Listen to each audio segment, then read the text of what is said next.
Well, I think there's no doubt that the Great Reform Act obviously occupies a central place in the constitutional development of the British political system.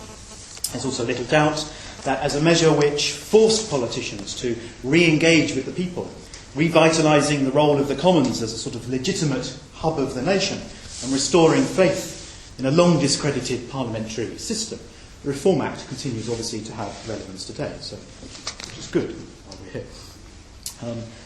It's worth reminding ourselves, though, that many historians have questioned just how much it really did change things, especially in the medium to long term.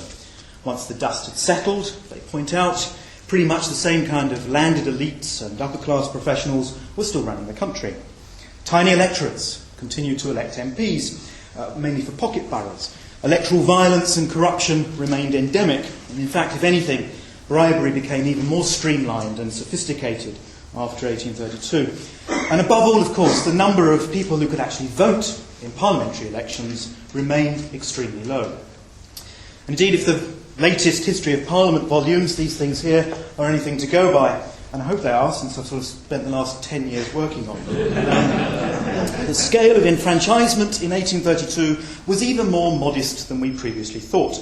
If we take the English constituencies on their own, about 435 electors could vote just before the Reform Act was passed, and about 614,000 afterwards, an increase of just 41%. And put into some form of context, about 13.5% of the male population could vote before reform, and about 18% afterwards. A very modest rise, particularly compared, obviously, to the later reforms of the 19th century. Even more revealing, I think, is the natural expansion of the suffrage that these History of Parliament volumes show occurred in the 10 years before reform, as a result of population growth, rising economic prosperity for some, an unusual run of general elections, two of them, in fact, caused by the death of a monarch. And perhaps most crucially of all, the opening up of many previously closed or carefully managed pocket boroughs as a result of campaigns to free the borough from the control of a local magnate. And we now know that between 1820 and 1831, the English electorate, and this is left to its own devices and completely unaided by any electoral reforms, expanded by a remarkable 38%. A scale of expansion, of course, very similar to the impact of the Reform Act itself. So the unreformed representative system may have been corrupt, it may have been full of all sorts of electoral anomalies. Most conspicuously, of course, the famous rotten boroughs, places like Gatton, where 7 electors, including the landlord's footman, his cook and his butler, together returned 2 MPs. Or perhaps even more famously, of course, Old Sigram, that uninhabited mound of earth close to Salisbury, dubbed the Accursed Hill by William Cobbett, where there were only 9 voters.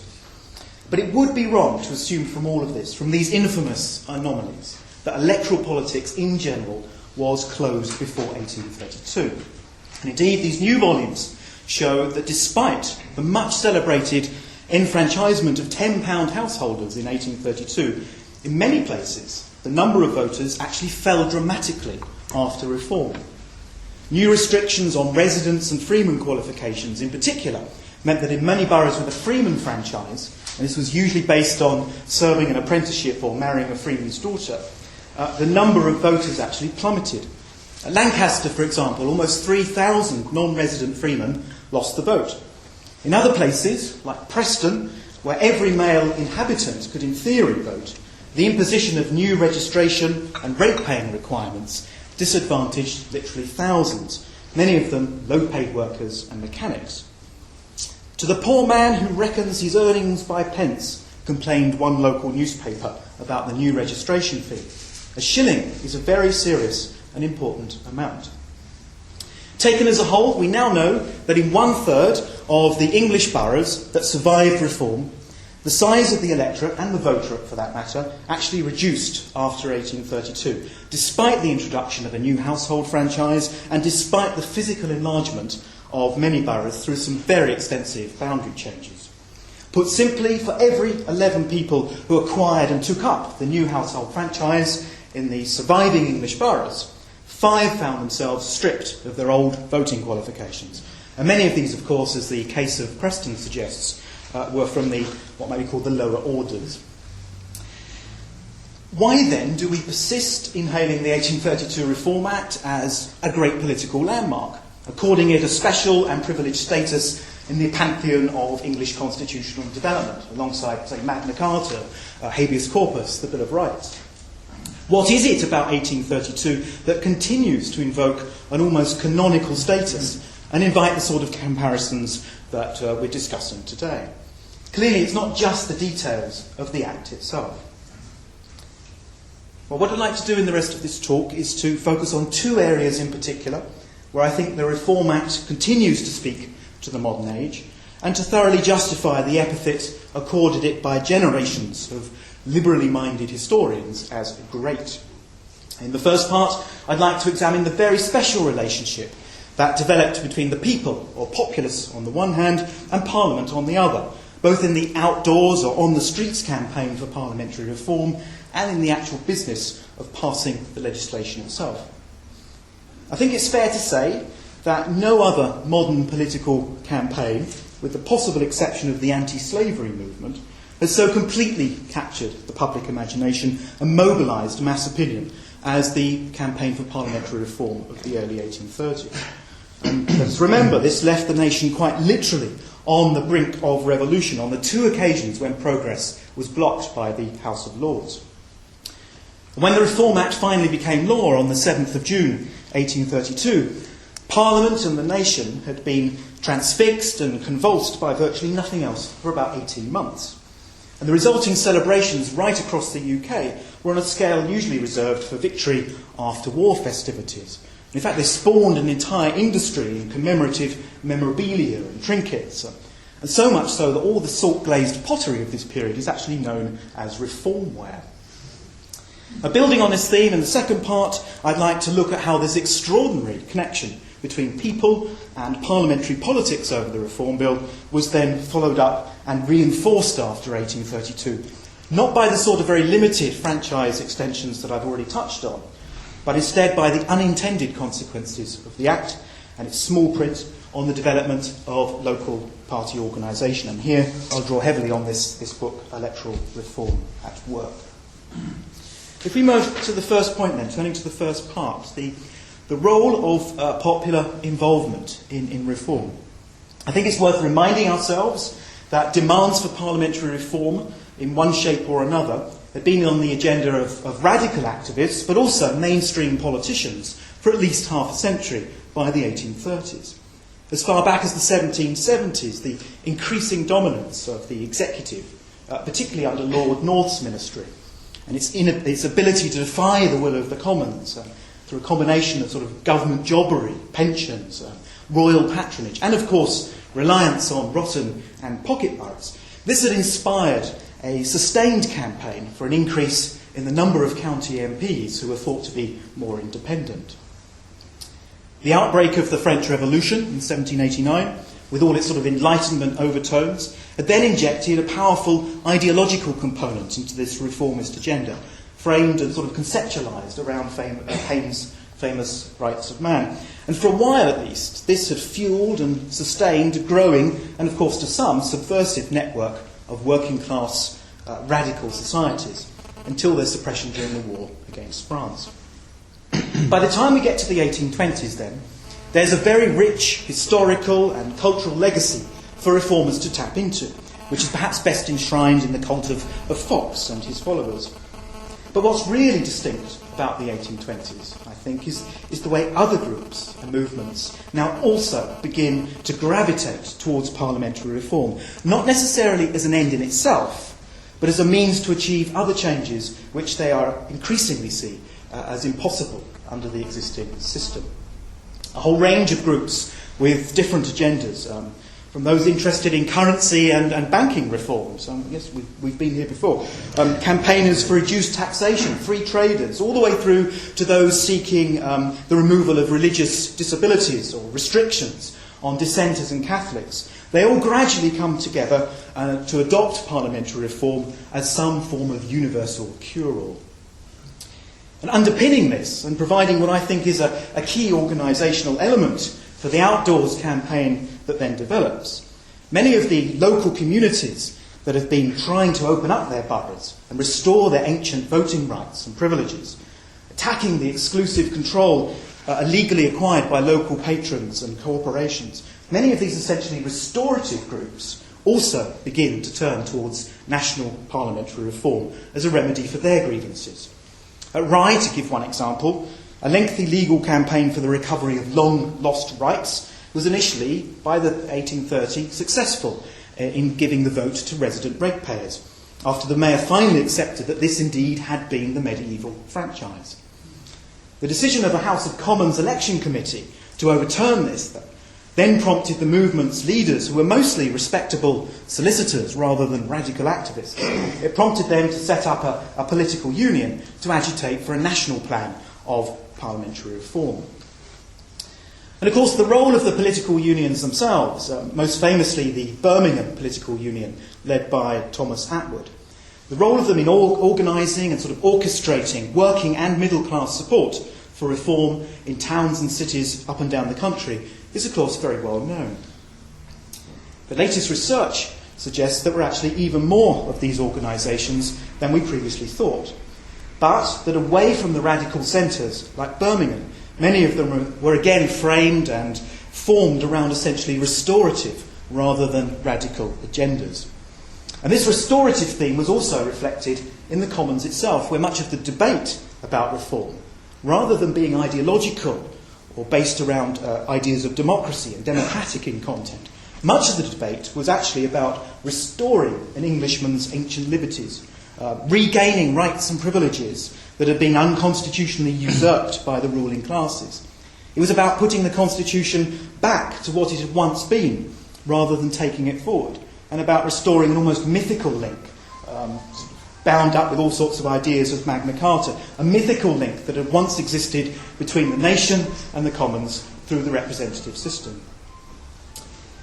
The range of ideas then that fed into the campaign, the popular campaign for parliamentary reform, as these restorative and almost conservative elements suggest, was far from uniform. And of course I think this goes a long way towards explaining reform's huge appeal and broad public support, which extended way beyond radical activism. But there was a lot more to the public's engagement with the reform process than this outdoor support and these external sort of pressure groups alone. And one of the most revealing findings of these latest History of Parliament volumes has been the extent to which key elements of the legislation itself were actually shaped and refined by public intervention in what amounted to an extraordinary process of consultation between the Commons and local communities. The first bill that was introduced by Lord John Russell on the 1st of March 1831, it needs to be remembered, was very different to the one that eventually found its way onto the statute books some 15 months later. Amongst other things, the original bill had proposed the total abolition of all the old borough franchises, the allocation of 2 MPs to just 11 of the largest unrepresented towns, a complete or partial disfranchisement of 107 of the smallest English boroughs, and this is sometimes forgotten, and a 10% reduction in the number of MPs from 658 to 596. And none of these things ended up on the statute book. Instead, a whole series of amendments and additions began to be implemented on the back of appeals, petitions, memorials to ministers, and data sent in by individuals and from communities. Many of the 107 condemned boroughs in particular were quick to point out that the way in which their populations had been calculated, whole parishes and suburbs often having been left out, had been wrong, and within a few months a third of them had secured a reprieve. Freemen also petitioned against the attack on their vested rights and property, which had been passed down from generation to generation. And within a few months, those that had acquired their freedoms by birth or by servitude were not only allowed to keep their voting rights, but also to pass them on in perpetuity. Meanwhile, hundreds of unenfranchised towns and cities petitioned to have their own MP, citing their industrial or commercial importance. And by the autumn of 1831, the total number of new constituencies, this is double and single member seats, had almost doubled.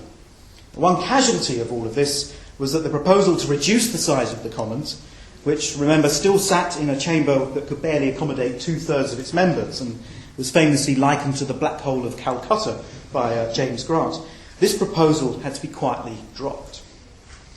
So, bolstered by a system in which petitions brought up by MPs still enjoyed a very privileged status, taking precedence over all other business, even government business, and giving in effect the public extraordinary access to the floor of the House. Bolstered by this system, the localities and their MPs were able to play a very genuine role in helping to reformulate the terms of the reform legislation between 31 and 32. And it's this, I think, which really marks the Reform Act out as distinct.